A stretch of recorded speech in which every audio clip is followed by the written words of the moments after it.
I never thought I'd be telling a story like this. But here I am, still trying to understand the betrayal of my own parents. It all started with my younger sister Karen's graduation trip. A tour of Europe that they secretly charged to my credit card for the staggering amount of 12,000 pesos. Reporting it as fraud caused a huge conflict in my family. But what other choice did I have? Let me back up a bit. My name is Ryan. I'm 29 years old. And I have a sister, Karen, who's 23 and recently graduated from university. Although I've always been proud of her, this situation has made me feel completely betrayed. Growing up, our parents had a rather particular approach to raising us. And by particular, I mean tremendously inconsistent. I was always the responsible one, the reliable son who worked hard, building my life my own way. By 23, I was already financially independent, working in the financial sector, and proud of the career I had forged. Karen, on the other hand, was always the family's darling, the pampered and adored baby. Don't get me wrong, I love my sister, but it was always clear she was the favorite. She never had to work part-time or help around the house. She always had the latest gadgets, the trendiest clothes, and the best of everything. Meanwhile, I focused on my goals and tried not to let that favoritism affect me, although I must admit there were times when it hurt. One memory is vividly etched in my mind. Since I was 16, I'd spent months saving up to buy a video game console I'd been dreaming about. I was so excited to finally buy it. But when I mentioned it to my parents, their response left me stunned. "Oh, we already got one for Karen last week," they said casually. "You're welcome to share hers." I felt crushed. I'd worked so hard, only to discover that my efforts didn't matter. I swallowed my disappointment and pretended to be happy for Karen. But inside, it stung. Fast forward to the present. Karen recently graduated with a degree in communications, and I'm genuinely very proud of her. To celebrate her accomplishment, I even bought her a new laptop she'd been eyeing for months. I thought it was a thoughtful and generous gift on my part. Then, last week, my mom called me, practically brimming with excitement. Karen's graduation gift is a month-long trip to Europe. I thought it was a wonderful gesture from our parents, and I was happy for her. Until my mom casually dropped the bomb mid-conversation. "We used your credit card to book everything." For a moment, I didn't know what to say. I thought I'd misheard. "We needed the points to upgrade some flights and hotels," my mom added indifferently. "Don't worry, we'll pay you back." I was stunned and speechless.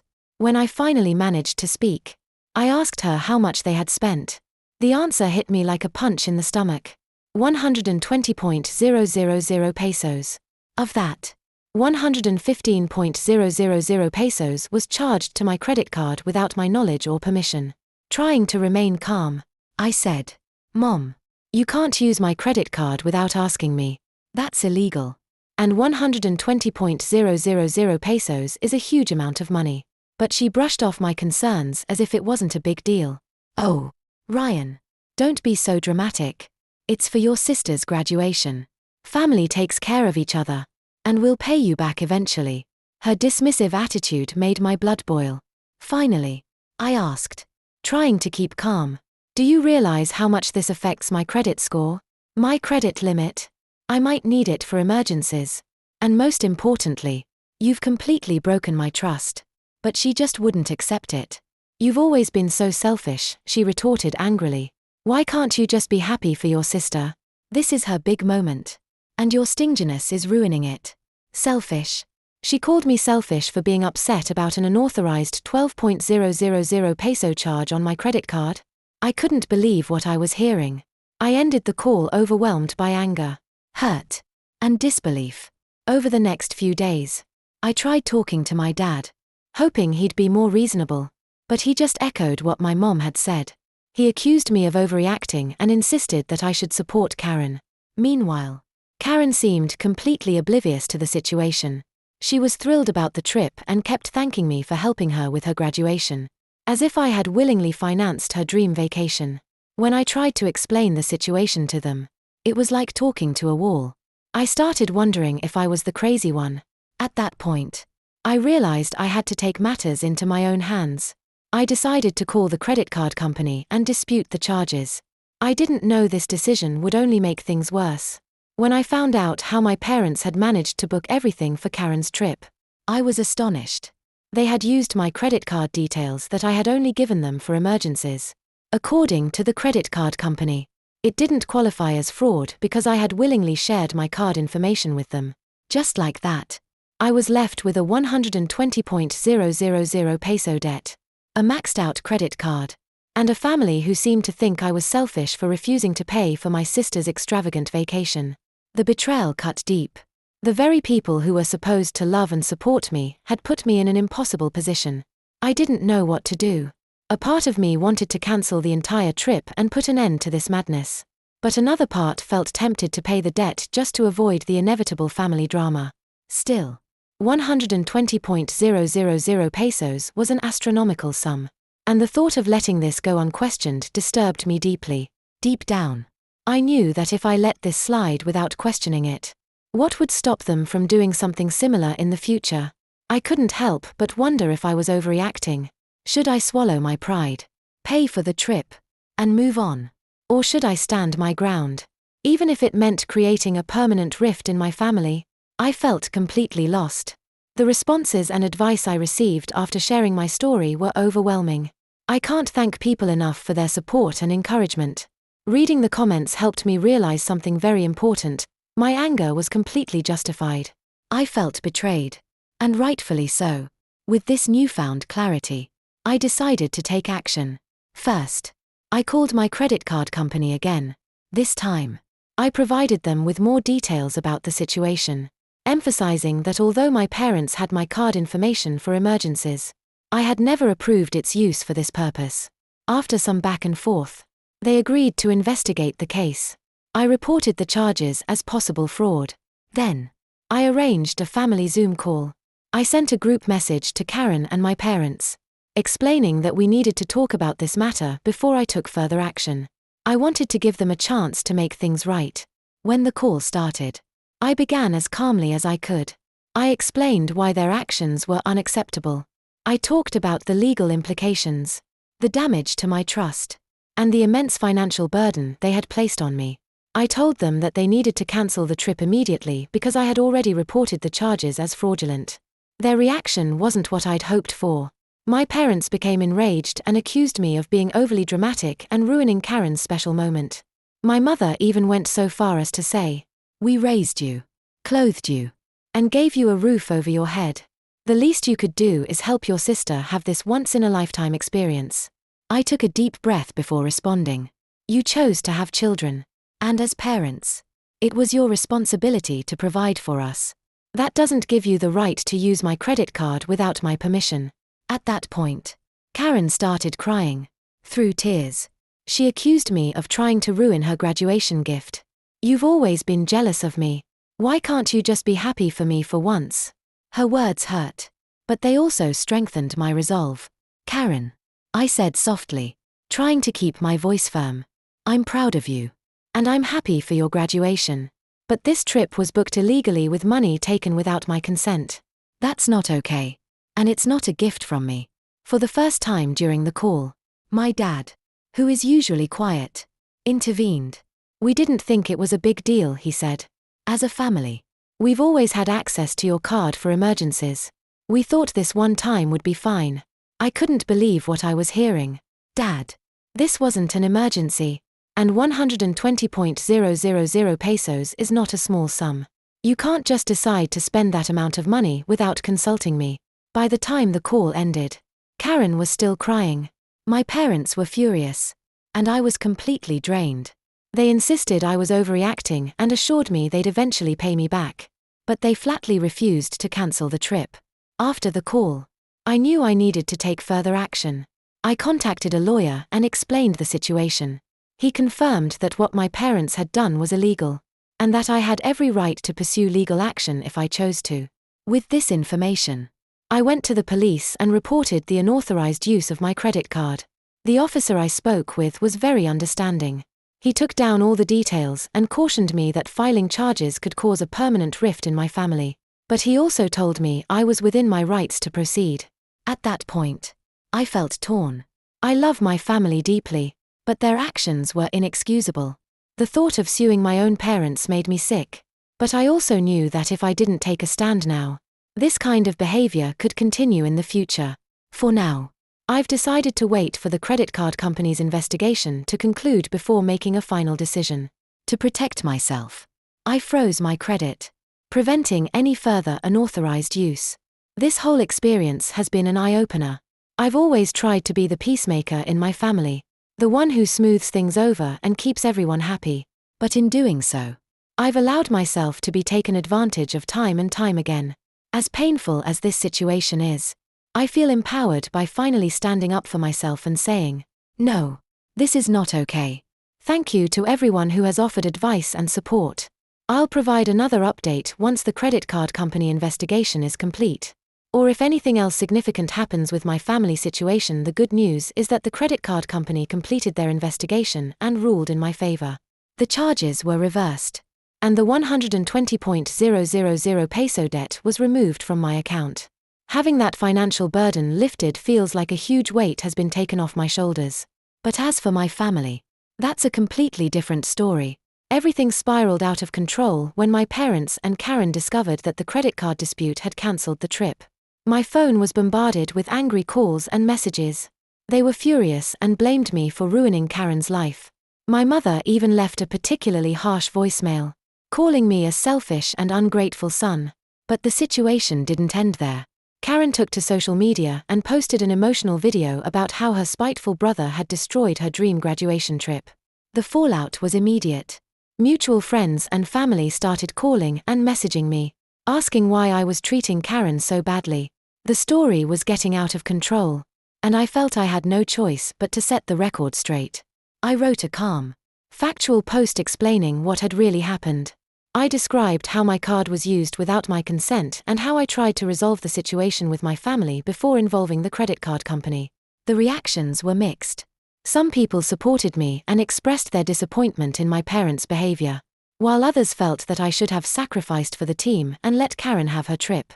It was eye-opening to see how many people thought committing fraud was acceptable if it was for family. It made me question the values I'd been raised with. A few days later, my Aunt Maria, my mother's sister, called me unexpectedly. She offered a perspective I'd never heard before. Apparently, my mother had a long history of financial irresponsibility and had taken advantage of family members in the past. My Aunt Maria was sympathetic to my situation and urged me to stand my ground. That conversation was a turning point. It made me realize that this wasn't just an isolated incident. It was part of a larger pattern of behavior that had been enabled and excused for years. I knew then that I needed to set firm boundaries, not just for my own sake, but to break the cycle of financial exploitation. I made a difficult decision. I told my parents that I wouldn't be interacting with them for the foreseeable future. I explained that I couldn't trust them right now and needed time to process everything that had happened. I also told them that I wouldn't be able to trust Karen, that although I loved her and was proud of her accomplishments, I needed some distance from her as well. Their reactions were as expected. Negative. My parents accused me of tearing the family apart. Karen cried and said I was punishing her for something she couldn't control. It was hard, but I held firm. I knew it was the right thing to do, even though it hurt in the moment. I took several steps to prevent any future misuse of my financial information. I changed all my passwords. I closed the credit card and bank account my parents had access to, and opened a new one at a different bank. I also started seeing a therapist to help me work through my emotions and establish healthier boundaries. One unexpected positive side effect of all this has been the support from other family members. My Aunt Maria and a few cousins reached out and offered incredibly encouraging words. Knowing that not everyone in my family condones what my parents did has been a source of comfort. As for Karen's graduation trip, I heard through the family grapevine that my parents are still considering sending her somewhere. While a part of me feels bad for her loss, I remind myself that it was never my responsibility to provide that for her. Even now, I struggle with feelings of guilt and doubt, wondering if I was too harsh. But then I think back to the moment I learned about the unauthorized charges, and the deep sense of betrayal I felt. That reminder keeps me firm in the knowledge that I did the right thing by standing up for myself. This experience has been a painful, but valuable lesson about self-respect and setting boundaries. I'm learning that love doesn't mean allowing yourself to be taken advantage of, and that it's okay to say no even if you are not usually a confrontational person. It's been almost 2 months since my last update, so I wanted to share what's been happening during this challenging time. The support and advice I've received have been invaluable, and I can't thank you all enough. First, regarding the legal side of things. After much reflection and consultation with my lawyer, I decided not to press charges against my parents. It wasn't an easy decision, especially because many of you suggested I sue them. My lawyer explained that since the credit card company had reversed the charges, pursuing legal action would likely be costly, difficult, and with no guarantee of success. Instead, we sent my parents a formal cease and desist letter, warning them that any future use of my financial information would result in immediate legal action. The no-contact period with my parents and Karen has been both enlightening and difficult. It's given me the space to reflect on our family dynamics and focus on my own well-being. Therapy has been incredibly helpful in processing my emotions and reinforcing the boundaries I've set. About a month into the no-contact period, I received an unexpected email from Karen. Unlike her previous emotional outbursts, this message was thoughtful and mature. She admitted that she'd been reflecting on everything and had come to understand how wrong our parents' actions were. She apologized for her initial reaction and for not standing up for me. Karen also acknowledged the favoritism she'd benefited from throughout the years, and said she'd been too comfortable and afraid to challenge it. While I was cautiously optimistic after reading her email, I decided to proceed carefully. We've had a few phone conversations since then, and I can see that she's genuinely trying to understand my perspective. Karen eventually shared some of her own experiences with our parents' financial carelessness, things she'd previously kept to herself. It seemed the cancelled Europe trip was a wake-up call for her. 2. My parents have been much less willing to take responsibility for their actions. From guilt-tripping emails to angry voicemails, they've tried everything to get me to relent. My mom even showed up at my apartment unannounced and caused a scene in the hallway. It was difficult, but I held firm and avoided any interaction.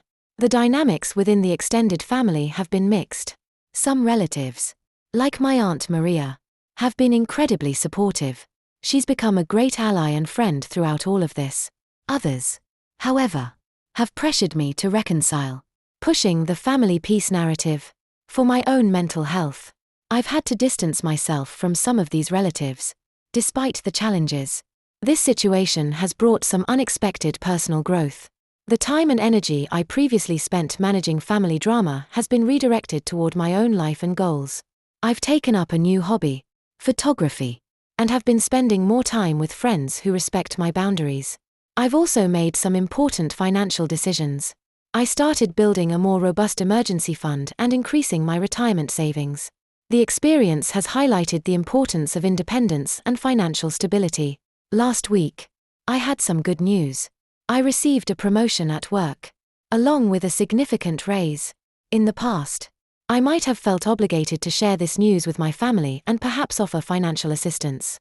This time, I celebrated privately with a small group of close friends, proud of my accomplishments and free of guilt or obligation. As for Karen's graduation trip, my Aunt Maria told me that our parents finally sent her on a tour of California. From what I've heard, she had a great time. While I'm happy she was able to celebrate in some way, I remind myself that it was not my responsibility to provide that for her. Looking ahead, I remain cautious but somewhat optimistic. I've decided to maintain no contact with my parents for at least 3 more months. I need more time to heal and assess whether they can respect the boundaries I've put in place. With Karen, I'm slowly rebuilding our relationship, but I'm proceeding carefully and maintaining clear boundaries. This experience has taught me so much about the true meaning of family. I've come to understand that family is not just about blood relations. It's about love, respect, and support, the kind of support that has come from the friends and relatives who have stood by me during this ordeal. Especially regarding financial matters, I've become much more vigilant. While I've always been careful with money, this situation has made me even more cautious. I've added extra security measures to all my accounts and become more protective of my financial information. Even around family gatherings, which I have not attended due to the no-contact policy. have sometimes left me feeling insecure and sad. Mother's Day, in particular, was difficult. But I remind myself that this distance is essential for my mental health and personal growth. One unexpected outcome of all this is that I've started helping friends who are dealing with similar family financial issues. Many people have reached out to me for advice on setting boundaries and managing finances, especially with reckless family members. Being able to guide others through these challenges has been incredibly rewarding. As for my parents, my Aunt Maria has told me that they're struggling financially. It seems they were relying on my credit for other purposes beyond Karen's trip. This has created tension between them, with my father blaming my mother for going too far with the credit card. While a part of me feels bad for their situation, I remind myself that their poor financial decisions are not my responsibility. To add to that, Karen has shared some insights into how our parents are processing everything. She says they still don't understand why I reacted so strongly. They believe their actions were just normal family behavior. This ignorance frustrates me but also reaffirms that I made the right decision to distance myself. Reflecting on my childhood and early adulthood, I've started to recognize patterns of financial and emotional control that I had normalized. While this journey has been painful, it's also been enlightening. I'm learning to validate my own feelings and experiences without needing my parents' approval. In my personal life, I recently started dating again. After dealing with so much family drama, I was hesitant to open up to someone. But I met a person who has been incredibly understanding of my situation. It's still early, but it feels wonderful to build a relationship with someone who respects my values and boundaries. I'm also considering making a big change in my life. I've always wanted to get a master's degree, but I held back out of fear that it would limit my ability to support others. Now, I'm seriously researching programs and thinking about taking the leap. Making decisions based solely on what's best for me, not on what my family expects of me, feels incredibly empowering. As I write this update, I realize how much has changed in the past few months. The initial shock and anger have given way to a quiet determination. I'm no longer simply reacting to my family's behavior. I'm actively building the life I want for myself. To anyone dealing with similar family issues, I want to say this: it gets better. Setting boundaries is difficult, and there will be negative reactions. But it's worth it to protect your rights, your mental health, your financial security, and your personal well-being. Thank you to everyone for your support throughout this journey. Your guidance has been a lifeline. I'm not entirely sure what the future holds for my relationship with my sister and parents, but I know I'll be okay no matter what. It's been 6 months since my last update, and I thought it was time to share the latest developments with all of you who have been so supportive during this journey. The biggest news is that I've been accepted into a master's program in financial technology at a university 3 hours away from where I live. This 2-year program aligns perfectly with my career goals, and I will be starting this fall. I'm equally excited and nervous about this new chapter in my life. Deciding to pursue this degree wasn't easy. It means leaving my job, relocating, and taking on some student loan debt. But it also represents an investment in my future and a step towards a dream I've had for years. I had constantly held myself back, weighing how my decisions would impact my family. Now, making choices based solely on what's best for me feels incredibly liberating. Things with my family have shifted in ways I could never have imagined. 2 months ago, I officially ended the no-contact period with my parents and agreed to attend a family therapy session with them, facilitated by a professional therapist. I was guarded at first, unsure of what to expect. My parents arrived still believing they hadn't done anything wrong. But as the session progressed, some surprising truths came to light. I learned that my father had been withholding a crucial piece of information. He'd had a major financial loss that was affecting the entire family, including my mother. She'd made a bad investment, and for months, they'd been secretly struggling to keep up appearances. That's why they resorted to using my credit card. They were desperate to keep their financial problems a secret. This revelation caused tears, accusations, and a flood of emotions. My father felt deeply ashamed of his poor financial decisions, and my mother felt betrayed by his silence. For the first time, they both seemed to understand what they had put me through. While their desperation doesn't justify their behavior, it helped me understand the circumstances that drove their actions. With the therapist's guidance, we began to address these issues. By the end of the session, my parents offered sincere apologies, something I never thought I'd hear. We agreed to continue with monthly family therapy sessions. Although I'm still maintaining strict boundaries and taking things slowly, I'm cautiously hopeful about rebuilding our relationship in a healthier way. Karen has also shown tremendous growth. She recently moved into her own apartment and started working full-time. As she works towards financial independence, our conversations have become more frequent and meaningful. For the first time, I feel like I'm really getting to know her as an adult. She's even asked me for advice on saving and budgeting, which is a huge step for our relationship. The relationship I mentioned in my last update has blossomed into something truly special. While we'll have to navigate long distance for a while, Lisa has been incredibly supportive of my decision to go back to school. Her own experiences setting boundaries with her family have given me valuable insights, and she's been a source of strength and encouragement. Financially, I'm in a good place. Thanks to the advice and support I've received, I've been able to cover some of the graduate school costs and save a good amount for my move. I've also become much more assertive about protecting my financial information. Recently, I had to turn down a distant relative who tried to guilt me into covering expenses that weren't my responsibility. It wasn't easy saying no, but I stood my ground and it felt good to reinforce my boundaries. As I prepare for this next chapter, I can't help but think about how far I've come since that jarring phone call about the credit card charges. The hurt and anger I felt back then have mostly been replaced by a sense of empowerment and self-assuredness. This journey has taught me invaluable lessons. I've come to understand that true family, whether by blood or by choice, is the one that supports your growth and respects your boundaries. I've also learned that it's not only okay, but necessary, to prioritize your well-being and your future. To everyone who has followed my story and offered words of encouragement, thank you. Your support has been a light in some of the darkest moments of my life. For anyone facing similar family conflicts, I want to say this: it gets better.